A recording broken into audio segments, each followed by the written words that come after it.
नाज़रीन, पखो भरिसां ॻोठ घोघारो में क़ाइमु कयल सरकारी अस्पताल केतिरनि ई ॾींहनि खां बंदि पयल आहे। मलेरिया ऐं गैस्ट्रो में मुब्तला मरीज़ इलाज लाइ परेशान आहिनि।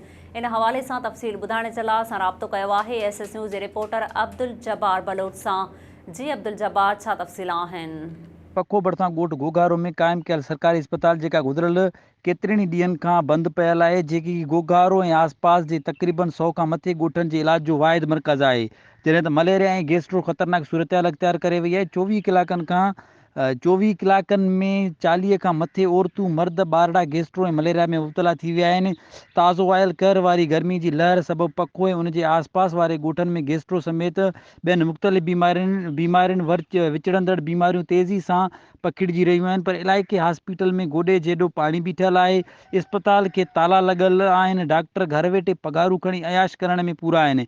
जॾहिं त ग़रीब इलाइक़े वासी डॉक्टर ऐं इंतिज़ामिया जे नाअहली ऐं लापरवाही जे करे मुख़्तलिफ़ बीमारियुनि जे वर चढ़ी विया।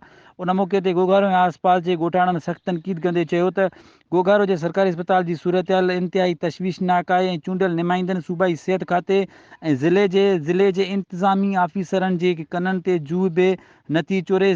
जॾहिं त बरसातनि जे तबाहकारी खां पोइ 1 किले अटे वठण जेतिरी बि वसियत न रही। मथां वरी मलेरिया ऐं गैस्ट्रो जहिड़े ख़तरनाक बीमारियुनि मुंहुं कढियो आहे। ख़ुदा घोघारो जे सरकारी अस्पताल खोली वञे ऐं पैरामेडिकल स्टाफ जे खोट खे फौरी तौर ख़तमु करे समूरियूं तिबी सहूलतूं फराहम कयूं वञनि त जीअं असीं मिसकिन पंहिंजे बचनि जो बहितर इलाज कराए सघूं। जी अब्दुल जब्बार, तफ़सील ॿुधाइण जे लाइ तव्हांजी महिरबानी।